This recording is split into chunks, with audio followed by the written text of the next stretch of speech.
नमस्कार, खबर उत्तराखंड देख रहे हैं आप और मैं हूं आपके साथ सपना दीपक बद्देश। बुलेटिन का आगाज करेंगे। अंकिता भंडारी की तीनों हत्या आरोपियों पर दोष सिद्ध हो चुका है। जी हां, कोटद्वार की अपर जिला सत्र न्यायाधीश की अदालत में सुनवाई हुई है। कोर्ट ने तीनों आरोपियों को दोषी करार दिया है। पुलकिदारी सौरभ भास्कर, अंकित गुप्ता दोषी करार। अंकिता भंडारी हत्या मामले में किया गया एसआईटी का गठन। आरोपियों पर गैंगस्टर अधिनियम के तहत भी केस दर्ज हुआ। अंकिता भंडारी के परिवार को दी गई 25 लाख रुपए की आर्थिक मदद। हत्याकांड मामले में 500 पत्नी की चार्जशीट हुए दाखिल और 100 गवाहों के बयान भी शामिल हुए। तीनों आरोपियों पर हुए आरोप के मामले में जल्द ही कोर्ट सुनाएगा सजा। और वहीं अंकिता के परिजनों की मांग पर 3 बार बदले गए सरकारी वकील।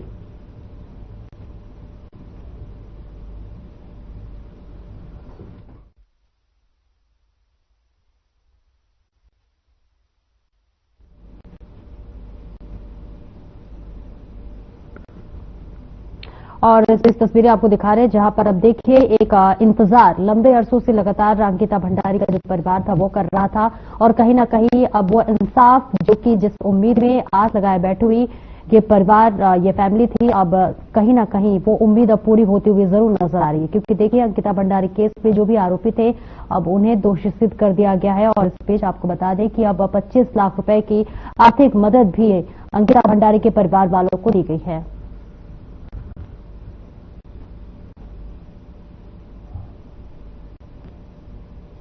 मुख्यमंत्री पुष्कर सिंह धामी ने गुरुवार को मुख्यमंत्री आवास स्थित मुख्य सेवक सदन में मुख्यमंत्री सौर स्वरोजगार योजना के विकासकर्ताओं के साथ मुख्य सेवक संवाद कार्यक्रम में प्रतिभाग किया। इस अवसर पर मुख्यमंत्री ने घोषणा की है कि मुख्यमंत्री के स्वरोजगार योजना से जुड़ी महिलाओं को सौर सखी नाम दिया जाएगा। मुख्यमंत्री और सौर स्वरोजगार योजना और स्वरोजगार से जुड़ी अन्य योजनाओं को व्यापक स्तर पर बढ़ावा देने विकासखंडों में विशेष शिविर का आयोजन किए जाएंगे। वहीं मुख्यमंत्री ने कहा कि इस योजना के तहत राज्य में 250 मेगावाट का लक्ष्य पूर्ण किया जा चुका है और इस योजना को और विस्तार की दिशा में कार्य किए जा रहे हैं। सौर ऊर्जा का स्रोत असीमित होने के साथ ही पर्यावरण के अनुकूल भी है। वहीं प्रधानमंत्री श्री नरेंद्र मोदी विभिन्न योजनाओं के माध्यम से सौर ऊर्जा के उपयोग को व्यापक स्तर पर बढ़ावा देने के लिए निरंतर प्रयासरत है।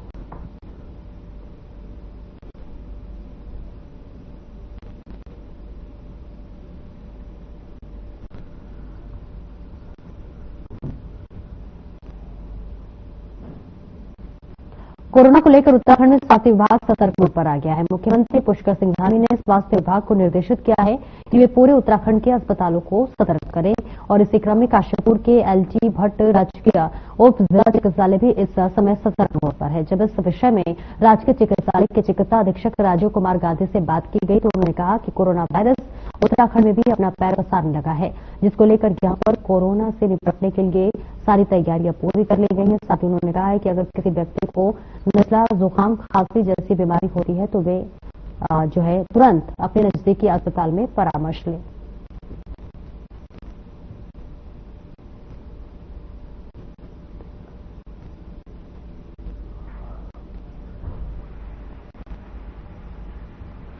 इस समय भीषण गर्मी में जो बात के टेम्परेचर इस समय 40 डिग्री सेंटीग्रेड से ऊपर चल रहा है और जो गरीब बेचारे खेतों में काम कर रहे हैं, जिनके साथ संपन्न लोग नहीं हैं, जो जिनके पास एसी की सुविधा नहीं है, कूलर की सुविधा बेचारों पे नहीं है, काफ़ी लोग पंखे के बिना भी रहते हैं, तो इस समय बहुत जो है उनके शरीर से बहुत ज़्यादा इलेक्ट्रोलाइट्स और पानी का क्षय हो जाता है, जिसकी पूर्ति करना आवश्यकता होती है। इस समय जो हम बाजार के खाने में या ढाबों में जो खाना खाते हैं उससे इन्फेक्शन के काफ़ी चांस रहते हैं, जिससे उल्टी दस्त की बीमारी, गैस्ट्रोएंटेरिटिस की बीमारियां, पीलिया की बीमारियां जो जन्म लेती हैं उनसे बचना समाज के लिए बहुत आवश्यक है।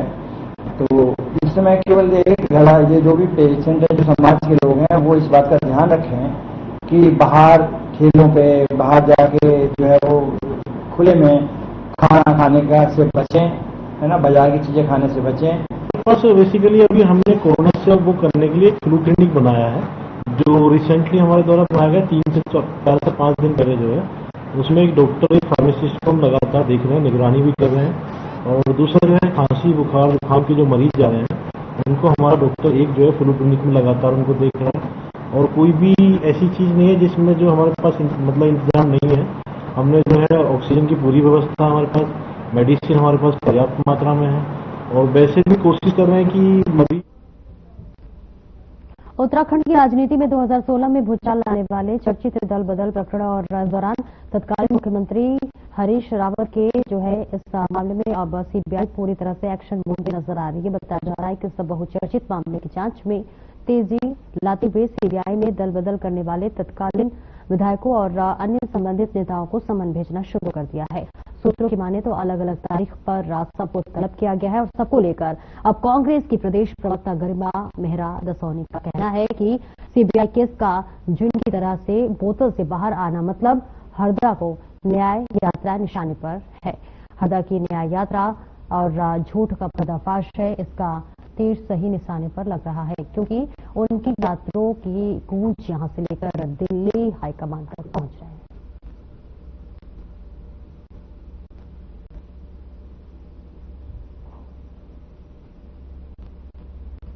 ये बोतल में से जिन की तरह बाहर आता रहेगा मामला जब जब हरीश रावत जी यानी हरदा सक्रिय होंगे।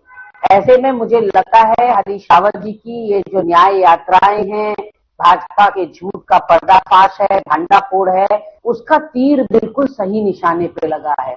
उनकी यात्राओं की गूंज यहां से लेकर दिल्ली दरबार तक पहुंच गई है और भाजपा का हाईकमान अब हरीश रावत जी का ये जो अश्वमेध यज्ञ का घोड़ा है उसको थामने के लिए फिर से उन्होंने बोतल से जिन निकाल दिया सीबीआई जांच का और कुछ न कुछ वो अब चुनाव तक लगातार इसमें करते रहेंगे ताकि हरीश रावत जी की जो एनर्जी है वो इस सीबीआई केस में लग जाए और वो अपने क्षेत्र में सक्रिय न रह सके, जिससे कि भाजपा को चुनाव में नुकसान ना हो पाए।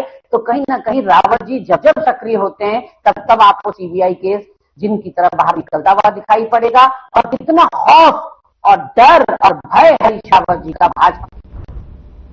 अंकिता भंडारी हत्याकांड पर फैसला होने वाला है और ऐसे में उत्तराखंड के आम जनमानस अंकिता के बेहतारों को फांसी हो ऐसी उम्मीद लगाए बैठे हैं।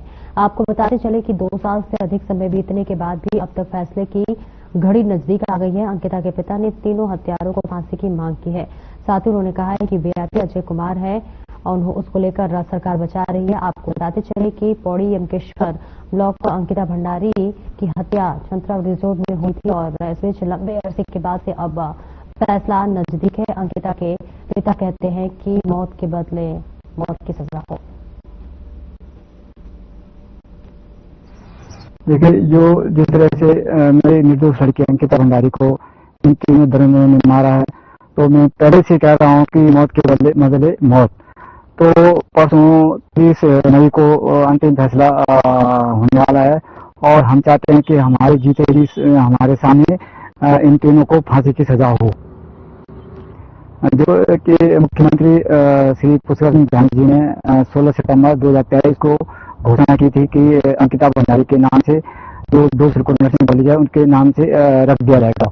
और अभी 20 माह बीत जाने के बाद भी अभी तक मेरी लड़की के नाम से नर्सिंग कॉलेज का नाम नहीं रखा गया।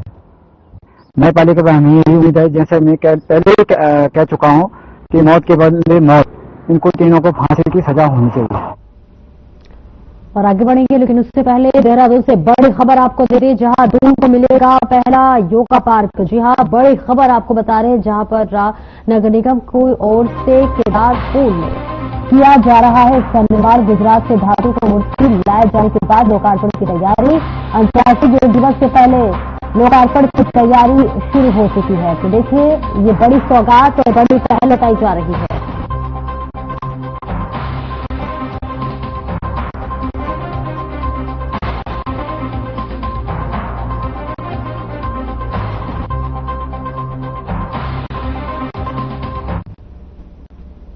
एक और बड़ी खबर देहरादून से, जहां यूपीएससीएल में पेश शुरू हुआ पदोन्नति विवाद। जूनियर इंजीनियर ने वरिष्ठता सूची जारी करने को कहा है। बड़ी खबर बता रही, जहां रिक्त पदों पर पदोन्नति नहीं करने में विशेष रूप से प्रदर्शन किया, विरोध प्रदर्शन किया गया। 30 मई तक किया जाएगा वर्क टू रूल के तहत काम। तो ये बड़ी खबर आप तक पहुंचा रहे हैं। जूनियर इंजीनियर ने वरिष्ठता सूची जारी करने को कहा है। रिक्त पदों पर पदोन्नति नहीं करने के विरोध में प्रदर्शन 30 मई तक किया जाएगा वर्क टू रूल के तहत काम।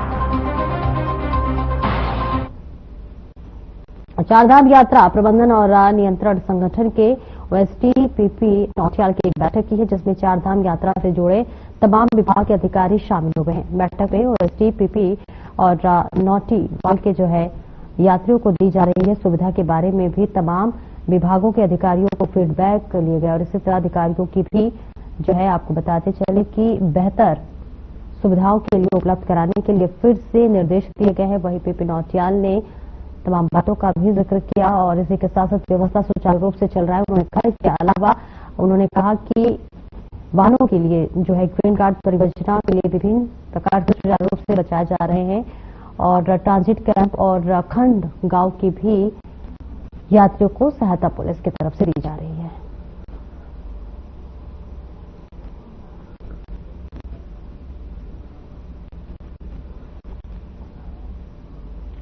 मुख्य सचिव आनंद वर्धन ने सचिवालय में पर्यावरण दिवस के मौके पर बृहद स्तर पर आयोजित किए जाने के लिए संबंधित विभाग को कई जिलाधिकारियों के साथ बैठक की है और वही मुख्य सचिव ने कहा है कि इस वर्ष पर्यावरण दिवस की विषय वस्तु पर प्लास्टिक प्रदूषण की समाप्त करने के केंद्रित किए। उन्होंने सभी जिलाधिकारियों के विश्व पर्यावरण के दिवस पर लिए एक्शन प्लान तैयार करने के लिए कहा है। मुख्य सचिव ने कहा है कि पर्यावरण दिवस की विषय वस्तु के अनुरूप प्रदेश भर में जन जागरूकता अभियान संचालित किया जाए। प्रत्येक गतिविधि में आमजन की भागीदारी सुनिश्चित की जाए।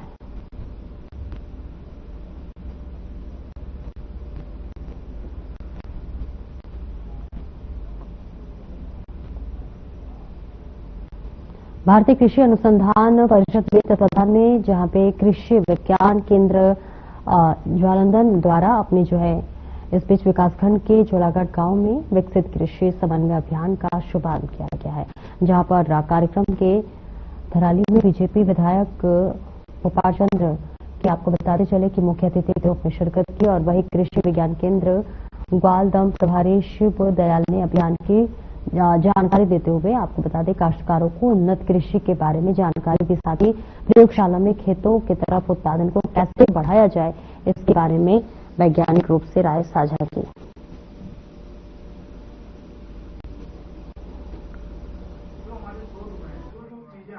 अंतर्गत जो हमारा जो भारत सरकार की जो मुख्य उद्देश्य यही है कि जो हमारे वैज्ञानिक हैं, जो हमारी लैब में जो भी नई चीजें विश्वविद्यालय में या कृषि विज्ञान केंद्र में या कहीं पर भी जो नई चीजें आ रही हैं वो किसानों तक समय पर पहुंचे।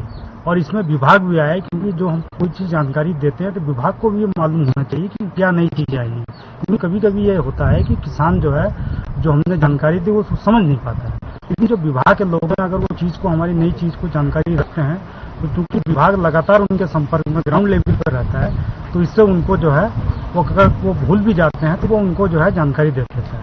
देश में विकसित कृषि संकल्प का जो अभियान चल रहा है विभिन्न विभागों के माध्यम से ये हमारे जो कृषि विज्ञान केंद्र ग्वालदम में तत्वाधान आदि कार्यक्रम यहाँ पर शुरुआत की है आज इसकी।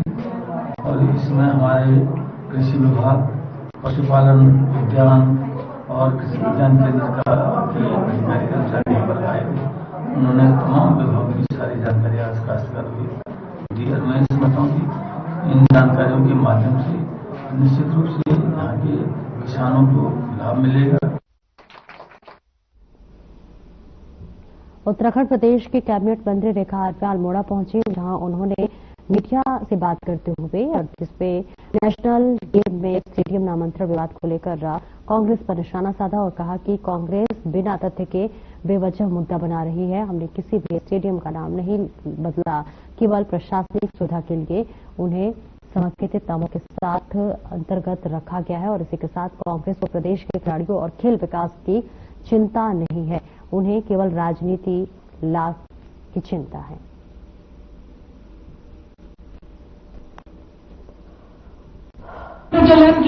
मैं समझती हूँ कि अब की बार 38 नेशनल गेम इतने ऐतिहासिक रहे हैं और उन ऐतिहासिक स्थलों को हम लोगों ने बहुत ही जो हमारे उत्तराखंड से बिल्कुल कनेक्टिंग या प्रासंगिक नाम है उन नामों के साथ में उन परिसरों को उनका नामकरण किया है।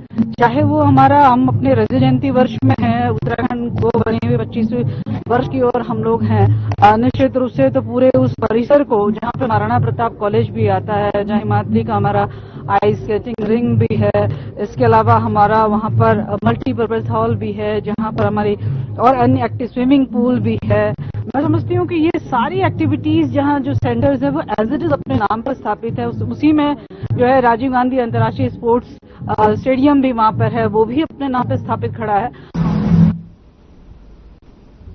नैनीताल जनपद के एसएसपी प्रहलाद नारायण मेघा के निर्देशन में एक बड़ी कार्रवाई करते हुए पुलिस ने फर्जी सोना गिरवी रखकर बैंक से गोल्ड लोन लेने वाले एक अंतर जनपदीय गिरोह का पर्दाफाश किया है। वहीं पुलिस ने गिरोह के 2 सदस्यों को गिरफ्तार कर उनके कब्जे से करीब 111 ग्राम वजनी नकली सोने की चूड़ियां बरामद की है। तो वहीं पूछताछ में आरोपी ने स्वीकार किया है कि नकली सोना दिल्ली से मंगवाते हैं और उस पर फर्जी हॉलमार्क लगवाकर बैंकों को भ्रमित करते हैं। पुलिस अब इस गिरोह में शामिल दिल्ली और अल्मोड़ा के अन्य सदस्यों को तलाश कर रही है और इस अहम खुलासे और कार्रवाई के लिए एसएसपी नैनीताल ने गिरफ्तारी टीम को 2500 रुपए का नगद इनाम देने की घोषणा की है।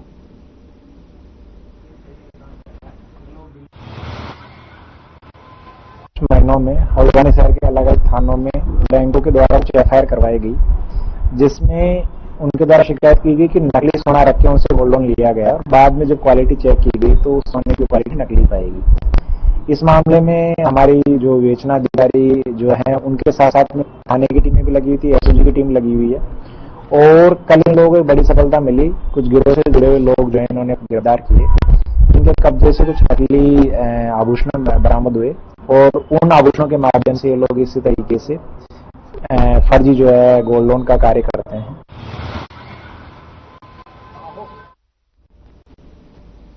हल्द्वानी में अंतर्राष्ट्रीय स्टेडियम को भू कटाव से बचाने के लिए किए जा रहे सुरक्षात्मक कार्रवाई में बड़ी कार्रवाई सामने आई है, जहां पर प्रारंभिक जांच जिलाधिकारी के सामने आने के बाद जिलाधिकारी ने कार्रवाई एजेंसी की अनुमति तत्काल प्रभाव से समाप्त कर दी जाएगी। बताया जा रहा है कि करोड़ों के कार्य में हेराफेरी हो रही है और जिलाधिकारी राहुल शाह ने बताया है कि अंतर्राष्ट्रीय स्टेडियम के लिए बनाई जा रही सुरक्षा दीवार पर गुणवत्ता सहित निर्माणदायी एजेंसी द्वारा आपदा प्रबंधन के मानकों का घोर उल्लंघन पाया गया है।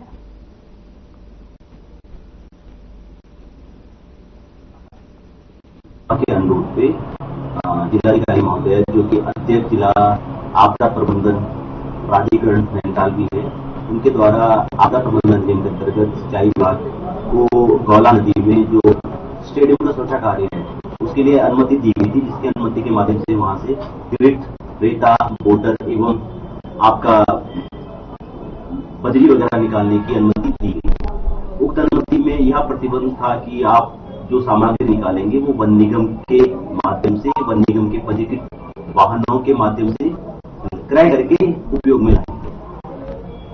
उसी परमिशन में जिलाधिकारी महोदय द्वारा उपजिलाधिकारी हल्द्वानी, खनन विभाग, वन विभाग को पर्यवेक्षण करने।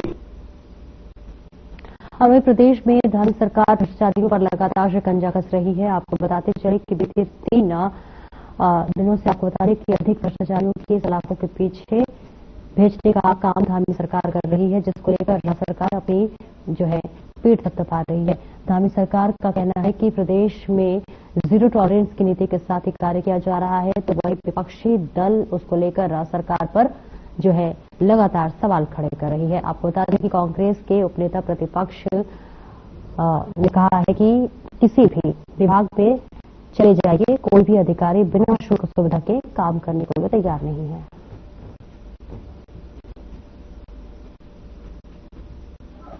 देखिए, ये घूसखोरी अगर आज आप किसी भी सरकारी दफ्तर में चले जाइए, चाहे आप ब्लॉक जाइए, चाहे तहसील जाइए, चाहे डीएम कार्यालय जाइए, चाहे एसएसपी कार्यालय जाइए, जो सरकार का तंत्र है वो बिना सुविधा शुल्क के हिलने को तैयार नहीं है।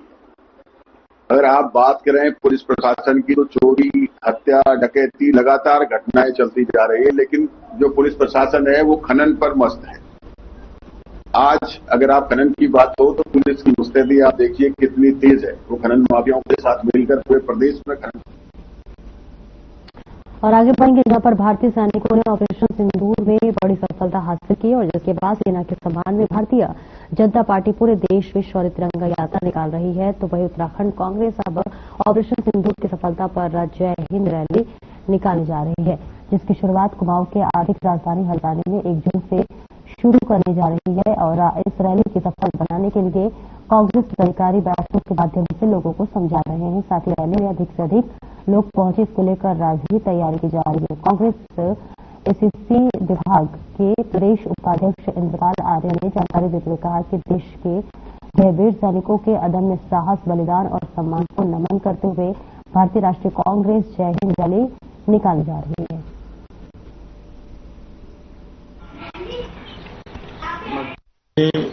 भारतीय सेना जो हमारी सेना है और जिसने पहलगाम का जो आतंकी हमला हुआ और कहाँ हमारे पर्यटन लोग काफी इन लोगों ने धर्म पूछ के, नाम पूछ के जिस तरीके से 28 लोगों की मौत हुई, उसमें पूरा देश बहुत ही एक कहा जाए तो बहुत शर्मनाक घटना का अंजाम पाकिस्तान के द्वारा दिया था। तो जो सरकार द्वारा ऑपरेशन सिंदूर जो हमारी भारतीय सेना ने जो पहलगाम का बदला पाकिस्तान को दिया, तो आतंकी हमले किए, आतंकी हमलों के जो ठिकाने उनको। पूर्व मुख्यमंत्री हरीश रावत की तरफ से 2027 विधानसभा चुनाव में लड़ने को लेकर ऐलान के बाद से अब प्रदेश में राजनीतिक सियासत शुरू हो गई है, जहां पर पूर्व मुख्यमंत्री हरीश रावत की राजनीति में संन्यास लेने और चुनाव न लड़ने के फैसले पर बीजेपी भी खुश नजर आ रही है। आपको बताते चले, पूर्व मुख्यमंत्री हरीश रावत ने हाल ही में कहा था कि वो 2027 के विधानसभा चुनाव में वो खुद चुनाव नहीं लड़ेंगे, बल्कि किंग मेकर की भूमिका अदा करते हुए पार्टी प्रत्याशियों के लिए जीतने का काम करेंगे, चुनाव कैंपेन करेंगे और सत्ताधारी दल के खिलाफ हल्ला बोलेंगे। पूर्व मुख्यमंत्री के इस बयान के बाद बीजेपी प्रदेश अध्यक्ष महेंद्र भट्ट ने कहा कि कांग्रेस को पता चल चुकी है कि 2027 में बीजेपी आने वाली है, इसलिए उसके नेता अभी से इस पर हाथ स्वीकार कर रहे हैं।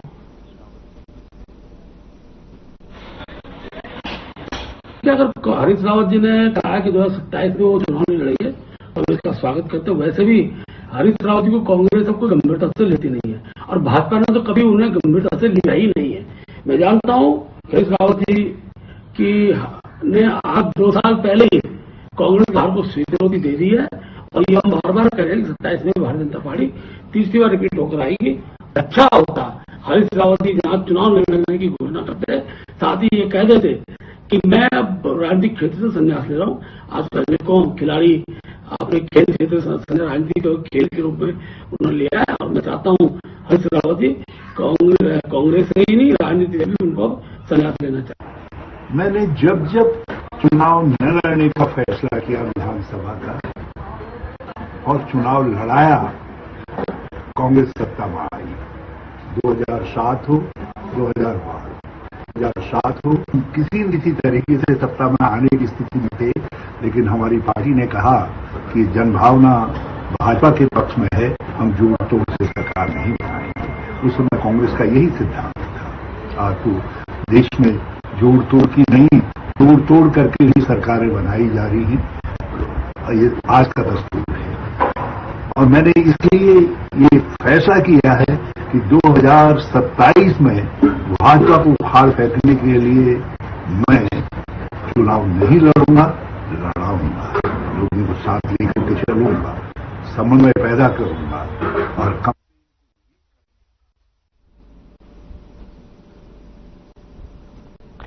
तस्वीरें आपको दिखा रहे हैं जहां पर पूर्व मुख्यमंत्री हरीश रावत का ये बड़ा बयान सामने आया है, जिसके बाद से प्रदेश में राजनीतिक सियासत जरूर शुरू हो गई। क्योंकि देखिए, अभी कुछ दिन पहले ही पूर्व मुख्यमंत्री हरीश रावत ने ये बयान दिया था कि मैं चुनाव नहीं लड़ूंगा, बल्कि मैं किंग मेकर की भूमिका निभाते हुए चुनाव लड़वाऊंगा। इसके बाद से आपको बताते चले, कहीं न कहीं बीजेपी में भी इस बात की खुशी दिख रही है। लेकिन इस बीच आपको बता दें कि बीजेपी का भी बयान सामने आया है, जिसमें तंज कसते हुए बीजेपी ने कहा है कि कांग्रेस पहले ही हार पा चुकी है, इस तरह के इनके नेता जो है वो इस तरह के बयान दे रहे हैं।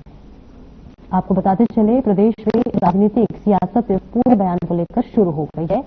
तमाम दोनों पार्टियां कांग्रेस और बीजेपी एक दूसरे पर तंज कसती भी नजर आ रही है। तो वहीं कांग्रेस का कहना है कि इस बार उत्तराखंड यानी 2027 में देखिए चुनाव होने वाला है, जिसमें परचम लहराने वाले हैं। और ऐसे में बीजेपी भी तंज कसती हुई नजर आ रही है कि कांग्रेस पहले ही अपनी हार को स्वीकार करते हुए इस तरह के अनर्गल बयान बातें कर रही है। फिलहाल पूर्व मुख्यमंत्री हरीश रावत का ये बड़ा ऐलान है कि वो इस बार चुनाव नहीं लड़ेंगे।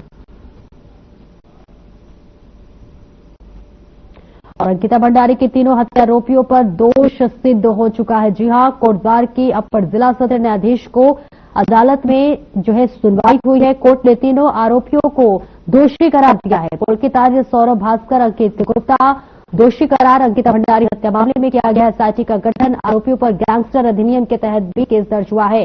अंकिता भंडारी के परिवार को दी गई है 25 लाख रुपए की आर्थिक मदद। हत्याकांड मामले में 500 पन्नों की चार्जशीट तैयार की गई है। 100 गवाहों के बयान भी शामिल किए गए हैं। तीनों आरोपियों पर आरोप तय है। मामले में जल्द ही कोर्ट सुनाएगा सजा।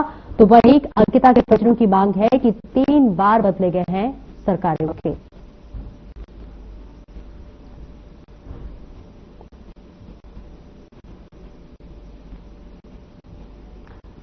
तो अंकिता भंडारी मामले में देखिए अब जांच के लिए एसआईटी का गठन कर दिया गया है और अंकिता हत्याकांड के आरोपियों पर गैंगस्टर अधिनियम के तहत भी केस दर्ज हुआ था। अब ऐसे में धामी सरकार द्वारा अंकिता भंडारी के परिवार को 25 लाख रुपए की आर्थिक सहायता दी गई है।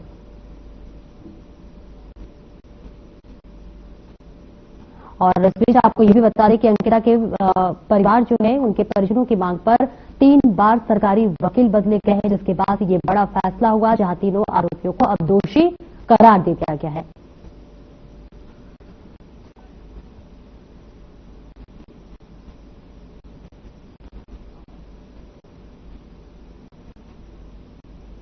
फिलहाल इस बुलेटिन में इतना ही। नमस्कार।